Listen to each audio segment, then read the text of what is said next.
Neville Goddard, The Law and the Promise, 1961.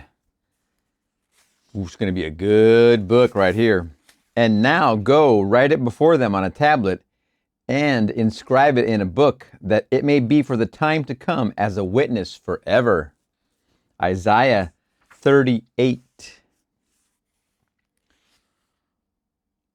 I want to express my sincere appreciation to the hundreds of men and women who have written me, telling me of their use of imagination to create a greater good for others as well as for themselves, that they may be mutually encouraged by each other's faith, a faith which was loyal to the unseen reality of their imaginal acts.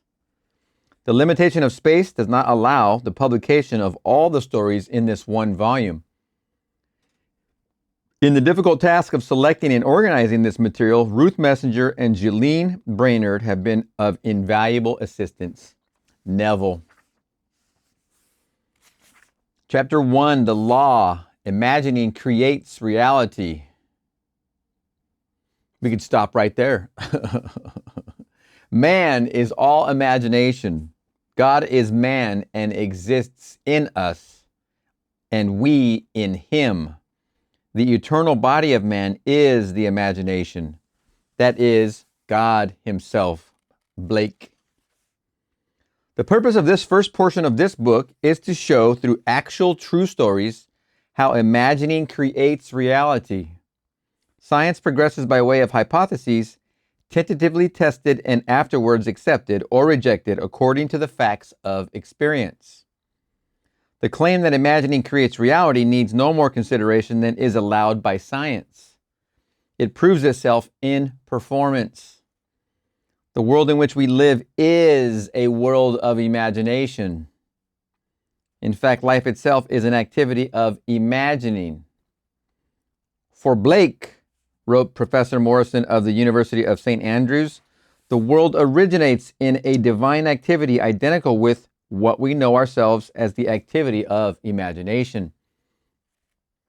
His task being to open the immortal eyes of man inward into the worlds of thought, into eternity, ever expanding in the bosom of God, the human imagination. Nothing appears or continues in being by a power of its own. Events happen because, comparatively, stable imaginal activities created them, and they continue in being only as long as they receive such support. The secret of imagining, writes Douglas Fawcett, is the greatest of all problems, to the solution of which the mystic aspires. Supreme power, supreme wisdom, supreme delight lie in the far-off solution of this mystery. When man solves the mystery of imagining, he will have discovered the secret of causation, and that is, imagining creates reality. Therefore, the man who is aware of what he is imagining, knows what he is creating, realizes more and more that the drama of life is imaginal, not physical. All activity is at bottom imaginal. An awakened imagination works with a purpose. It creates and conserves the desirable and transforms or destroys the undesirable. Divine imagining and human imagining are not two powers at all. Rather, one. The valid distinction which exists between the seeming two lies not in the substance with which they operate, but in the degree of intensity of the operant power itself.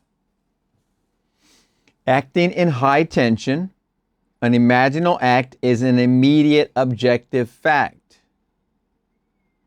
Keyed low, where we operate, an imaginal act is realized in a time process, but whether imagination is keyed high or low, it is the ultimate, essentially non-objective reality from which objects are poured forth like sudden fancies. No object is independent of imagining on some level or levels. Everything in the world owes its character to imagination on one of its various levels. Objective reality, writes Fitch, is solely produced through imagination. Objects seem so independent of our perceptions of them that we incline to forget that they owe their origin to imagination. The world in which we live is a world of imagination. And man, through his imaginal activities, creates the realities and the circumstances of life. This he does either knowingly or unknowingly. Men pay too little attention to this priceless gift, the human imagination. And a gift is practically non-existent unless there is a conscious possession of it and a readiness to use it. All men possess the power to create reality. All men. You, me, her, him, them, us, we. All men possess the power to create reality, but this power sleeps as though dead when not consciously exercised, which is the goal of what we are talking together for, is to consciously exercise creating our own reality with conscious awareness. Go after and follow our desire until the target is attained and brought into our experience. Men live in the very heart of creation, the human imagination, yet are no wiser for what takes place therein. The future will not be fundamentally different from the imaginal activities of man. Therefore, the individual who can summon at will whatever imaginal activity he pleases, and to whom the visions of his imagination are as real as the forms of nature, is the master of his fate, which is what we are doing together, becoming the masters of our fate. The future is the imaginal activity of man in its creative march. Imagining is the creative power not only of the poet, the artist, the actor, the orator, but of the scientist, the inventor, the merchant, and the artisan. Its abuse in unrestrained, unlovely image making is obvious. Yes, very obvious. But its abuse in undue repression breeds a sterility which robs man of actual wealth of experience. Imagining novel solutions to ever more complex problems is far more noble than to run from problems. Life is the continual solution of a continuously synthetic problem. Imagining creates events. The world, created out of men's imagining, comprises unnumbered warring beliefs. Therefore, there can never be a perfectly stable or static state. Today's events are bound to disturb yesterday's established order. Imaginative men and women invariably unsettle a pre-existing peace of mind. Do not bow before the dictate of facts and accept life on the basis of the world without. Do not bow before the dictate of facts and accept life on the basis of the world without. That's right there. That's the world without. Our consciousness and our thinking is in here. Do not bow before the dictate of facts out there and accept life on the basis of the world without. Do not. Assert the supremacy of your imaginal acts over facts and put all things in subjection to them. Your supremacy here, making the impression, discovering and becoming the expression. Hold fast to your ideal in your imagination. Nothing can take it from you but your failure to persist in imagining the ideal realized. Your failure to persist in imagining the ideal, your ideal, realized. Imagine only such states that are of value or promise well. You could just repeat that sentence all day right now. Pause the tape, just replay, just say that over and over. Get that sentence right there. Imagine only such states that are of value or promise well. You must persist in that one sentence. If you're busy experiencing something not conducive to that, what is it that you've been imagining? Just listen. Hear yourself. Put a tape recorder on and hear yourself talking on the phone to somebody. You'll hear right away. What's coming out of your words is coming out of your thoughts. What's coming out of your thoughts is what you've been putting in there. You can change that recording. You can change what is happening by imagine only such states that are of value or promise well. That's your direction. You are in charge. If you leave it open to others, if you don't use your imagination and you don't go to make an impression for your desire, you let the out there, the world without, fill in your subconscious impression because you're not using your imagination. He who does not use his imagination, it is used by others. If you're not using your imagination, someone else is, and that normally is out here. They have plenty wares. There's plenty offerings to keep you busy. They're going to hit your subconscious. You're going to become objectified of what they want you as a consumer to purchase. You can change that cycle. You can direct your own desire to fulfillment. You can live the life of your dreams. Excuse me. To attempt to change circumstances out here before you change your imaginal activity in here is to struggle against the very nature of things. There can be no outer change until there is first an imaginal change. Everything you do, unaccompanied by an imaginal change, is but futile readjustment of surfaces.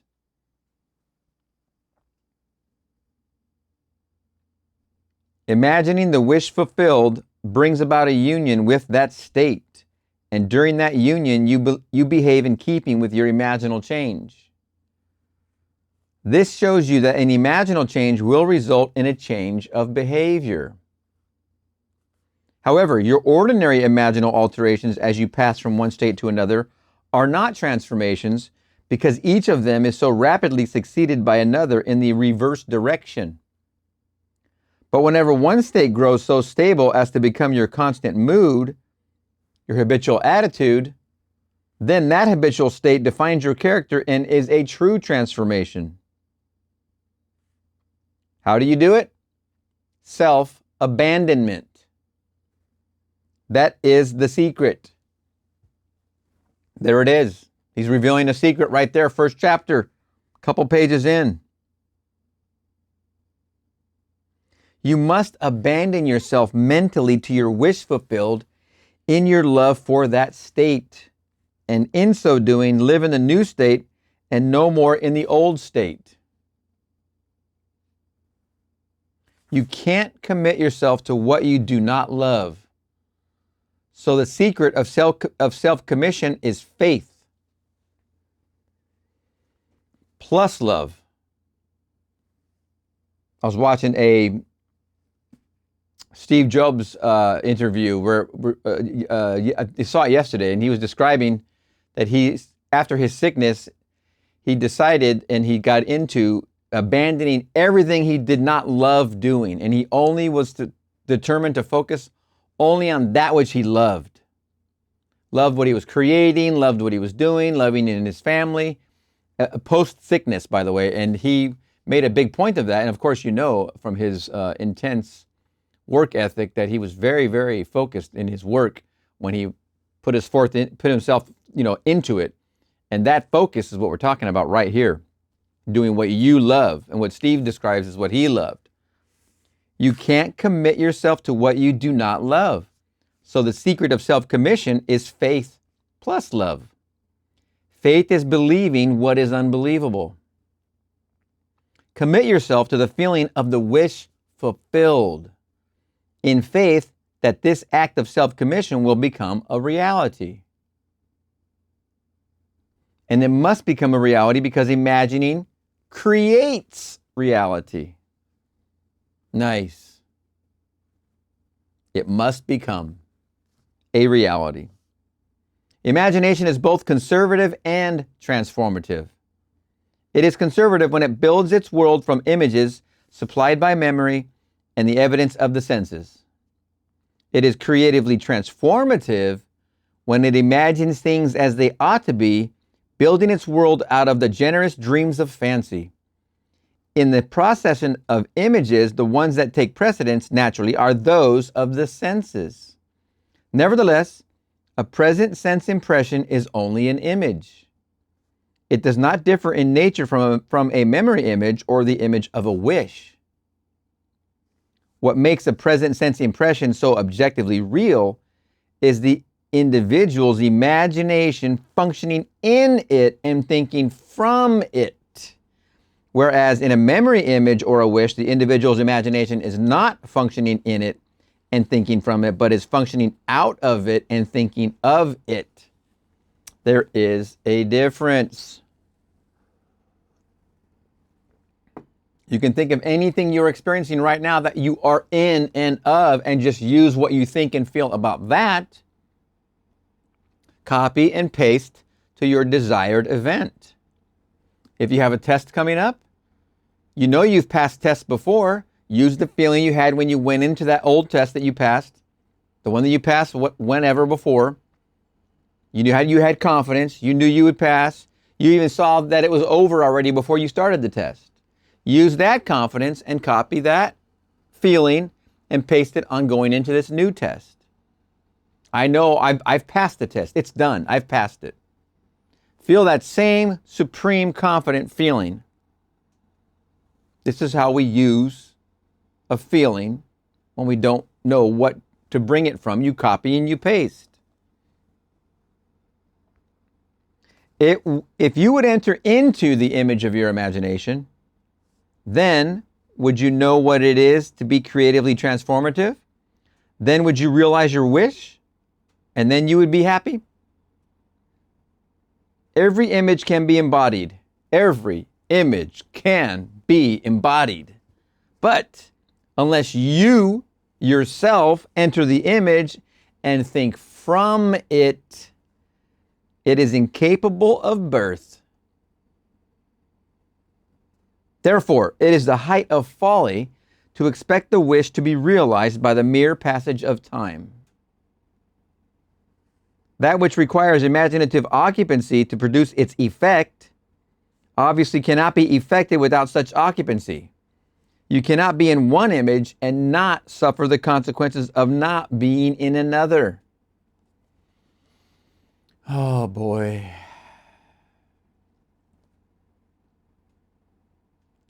You cannot be in one image and not suffer the consequences of not being in another.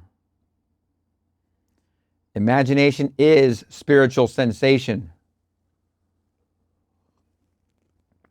Let's go back. Let's put this picture on the board here. That which requires imaginative occupancy to produce its effect obviously cannot be effected without such occupancy. You cannot be in one image and not suffer the consequences of not being in another. Here's the present moment right here. This is your now. This is now. This is the supposed future, which we know doesn't exist. It's only in your imagination where that exists. Here's the past, which we know does not exist.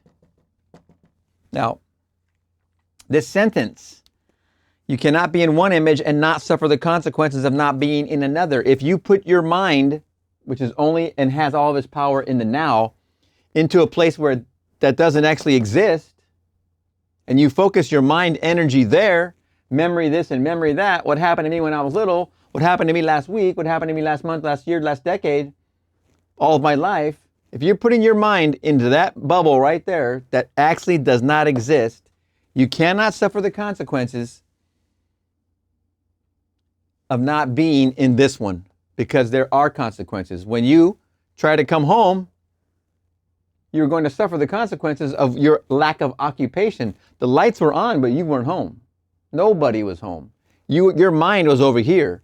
People were looking at you, talking to you, and you're just like, yeah. But your mind is focused on some past event or a past situation you want to revise. It doesn't matter what it is. The same can be said of the future. When I get my degree, when I get my husband, when I get my wife, when I get the job, when I get the promotion, when I get the house, when I get the car, someday I'll and wish I coulda. Someday I'll and wish I coulda. If your mind is absent from the present and put over here and someday I'll, or put over here and wish I coulda, You're not present. You're lacking the occupation of this. The sentence again, you cannot be in one image, let's say here, and not suffer the consequences of not being in another, the present. So be very mindful of how you're using your present moment. It's the only moment you have your power. It's right now, right here. I'm not talking about ignoring the concept of revision. Revision works wonderfully. That's a different point. Revision's a great tool, and we all are going to benefit amazingly by using it. But when you spend your focus of your energy, not revising, but in the supposed future or supposed past, which do not exist in your now, you're absent in the present. Lights are on, but nobody's home. Imagination is spiritual sensation.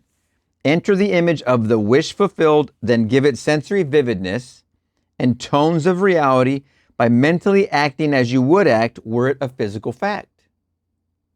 Tones of reality. Mentally acting as you would act were it a physical fact. Now, this is what I mean by spiritual sensation. Imagine that you are holding a rose in your hand. Smell it. Here's my rose. Smell it. Do you detect the odor of roses? Now, I can't do it with a marker because I'm actually trying to smell the marker. But I can do it with a rose in my imagination. I can create the sense of a rose. If the rose is not there, why is the fragrance in the air?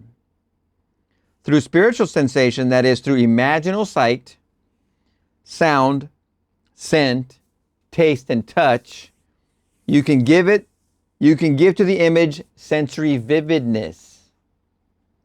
If you do this, all things will conspire to aid your harvesting, and upon reflection, you will see how subtle were the threads that led you to your goal. Very fascinating. Let's repeat this because it's very, very important. Because it's all about getting to our goal of what we want to imagine lovingly for ourselves. What is it I want in my experience? Do I want to be married? Do I want to be happily in love with my new spouse? Yes. Do I want to be wealthy? Do I want to be healthy? Yes, yes, yes. This is what I mean by spiritual sensation. Imagine that you are holding a rose in your hand. Smell it. Do you detect the odor of roses? If the rose is not there, why is the fragrance in the air? Through spiritual sensation, that is, through imaginal sight, sound, scent, taste, and touch, you can give to the image sensory vividness. If you do this, all things will conspire to aid your harvesting, and upon reflection, you will see how subtle were the threads that led to your goal. The bridge of incidents will happen right for you. You could never have devised the means which your imaginal activity employed to fulfill itself. You could never devise the means. The how, never be concerned with the how. His ways are past finding out. Never, ever be concerned with how. You will defeat everything you're doing. If you ask any how question, you're just going to defeat the whole thing. If you're a person with a habit of reason, this is what could be the problem. If you're a person of a habit of reasoning skills, which are a natural skill set to use in a lot of functions, but not for this. To try and figure out how things are going to happen, or do I have the means to get married in Hawaii? Do I have the means to have the time off? Do I have the means to afford it? These are not the fabric of what you should focus on. Your only intent is to focus on the end, already being married, coming home from the honeymoon. That's after and presupposes all of the experience, which you're not involved with because that would be how if you were involved with that. You're coming home after. If you long to escape from your present sense fixation, to transform your present life into a dream of what might well be, you need but imagine that you are already what you want to be and to feel the way you would expect to feel under such circumstances. Like the make-believe of a child who is remaking the world after its own heart. Create your world out of pure dreams of fancy. Use your imagination. What is it you want to experience? Pure fancy. Pure dreams of fancy. Mentally enter into your dreams. Mentally do what you would actually do were it physically true. Mentally enter into your dream and mentally do what you would actually do were it physically true. What would you be doing?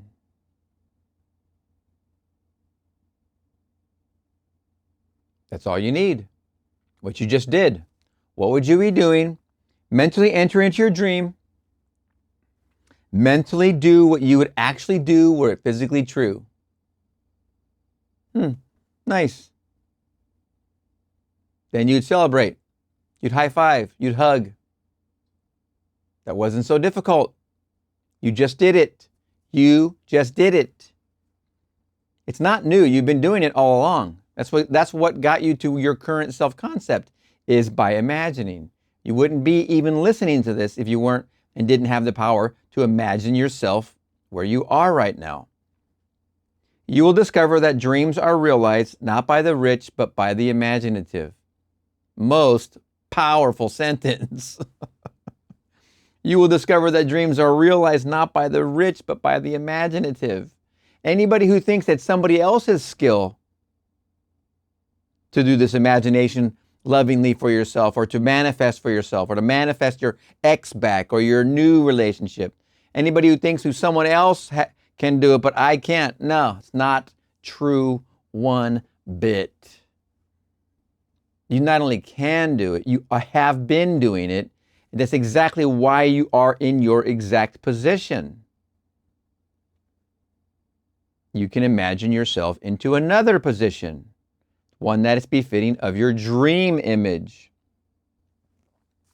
Nothing stands between you and the fulfillment of your dreams but facts.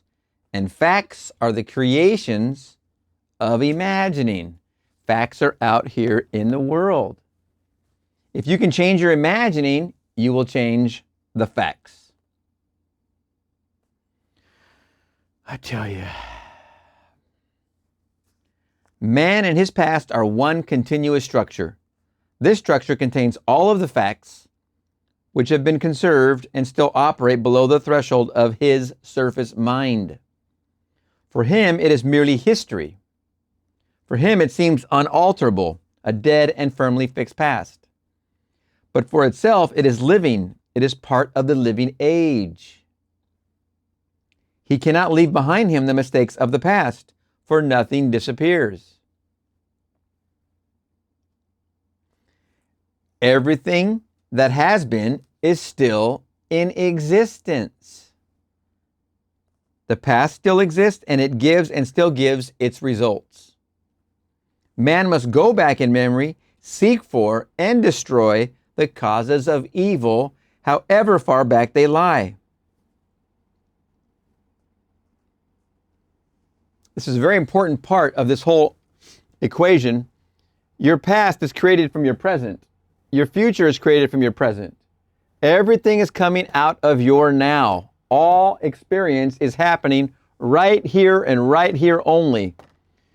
But you have this concrete image of your past that you must deal with. You have this concrete, kind of an airy image of your potential future, but it's still the same level of this because they're not here. If they're not here, these both are equal illusion. But this one here seems like it's full of anchors holding you back. You're giving away the power of your now to this thing that actually literally doesn't exist, but for the sake of fixing this, we have to deal with the concept of the past through the art of revision. Because you're creating these events you think happened in your past, you're doing them dynamically in your now. This is more advanced, what I'm talking about right now. This is more of the advanced level. So we're going to bring it back to deal with the past on this level of introductory understanding. It's all coming out of your now, but it still doesn't mean that the past doesn't have validity as far as what its contents are and how you can deal with them effectively. And that's through the art of revision. That's why he says everything that has been is still in existence, because it's still coming from you dynamically out of your now. The past still exists, and it gives and still gives its results. Man must go back in memory, seek for and destroy the causes of evil. Remember, evil is a word that means missing the mark, causing you to miss the mark. Whatever the causes are in your past, we must go back, search in memory, seek for and destroy the causes of evil, however far back they lie. This going into the past and replaying a scene of the past in imagination as it ought to have been played the first time, I call revision. And revision results in repeal. There is nothing more effective than this. It is the best way to deal. Now, I took you down the advanced road in understanding that this is coming from your now. This is coming from your now. It behooves you to understand your now, obviously, because that's what creates these two places. And if there's experiences or events here in this bubble, you must, when you do revision, all you're doing is recreating your now perspective of this. Revision is just recreating, because all you ever are is a being of creation. You're an engine of creation. You are an infinite engine of imaginative creation, never ending. I am is always. I am is. You are I am. This is just another form of creativity. Again, I'm going from the introductory concept and I'm taking it to advanced real fast, then I'm snapping it back like a rubber band and get us back on the same page that we are using revision to change our past. It's a dynamic concept that we're using our now to flexibly move about. It's very beneficial. Results in repeal. Changing your life means changing your past. The causes of any present evil are the unrevised scenes of the past. The past and the present form the whole structure of man. They are carrying all of its contents with it. Any alteration of content will result in an alteration in the present and future. I just said everything's now. Everything that you change changes both the past and the future, because you change now. Once you change your thinking, you change everything that comes out of you. Everything's coming from you. Everything is you pushed out. Everyone is you pushed out. When you say you, it's me, myself, and I. Everything is you pushed out, means it's coming from you. You change the past, you're pointing at it, pointing at the future. You change one thing here about the past, you change this too. It's automatic, because you're changing your imagination and your creativity. Repeating this small paragraph. Changing your life means changing your past. The causes of any present evil are the unrevised scenes of the past. Unrevised scenes of the past. The past and present form the whole structure of man. The past and present form the whole structure of man, right here. They are carrying all of its contents with it. Any alteration of content will result in an alteration in the present. Any alteration of content will result in a change, in an alteration in the present and the future. When you change here and here. The past and the present form the whole structure of man. They are carrying all the contents with it. Any alteration of content will result in an alteration in the present and the future. Boom, boom, instant. Live nobly so that mind can live nobly so that mind can store a past well worthy of recall. Should you fail to do so, remember, the first act of correction or cure is always revise. Can't be stressed enough. Revision is magic. As I said before, Neville, he could have stopped talking after he gave all of his lectures and on the subject of revision, and after writing this book about revision right here, he didn't need to say another word. It was all we needed. It was really literally It's like the crown jewel of Neville's materials revision, I think. There's a lot of jewels, excuse me. I know I just stepped on some toes, but man, oh man, revision will free your mind. If the past is recreated into the present, so will the revised past be recreated into the present. Or else the claim, though your sins are like scarlet, they shall be as white as snow, is a lie. And it is no lie. The purpose of the story-to-story commentary that follows is to link up as briefly as possible the distinct but never disconnected themes of the 14 chapters into which I have divided the first part of this book. It will serve, I hope, as a thread of coherent thought that binds the whole into proof of its claim. Imagining creates reality. To make such a claim is easily done. To prove it in the experience of others is far sterner. To stir you to use the law constructively in your own life, that is the aim of this book. End of chapter 1. Wow, wow, wow. There are so many gems in this first chapter. What was your favorite? Which part did you like the most? Because there are some goodies in here. Oh my gosh. I really like my favorite. Live nobly so that mind can store a past worthy of recall. Should you fail to do so, hey, no worries, I'm here for experience. Remember, the first act of correction or cure is always revise. First, live nobly so that mind can store a past well worthy of recall. Should you fail to do so, let's say you didn't do that so far. Remember, the first act of correction or cure is always revise. Remember the movie Aliens and Cowboys, when he says, God doesn't care who you were, he only cares who you are. It's a wonderful, wonderful quote. What a wonderful chapter. Oh my goodness.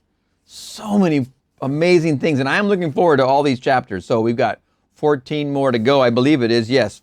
14 more chapters. What kind of wonders are we going to behold? We're going to see you in the next chapter.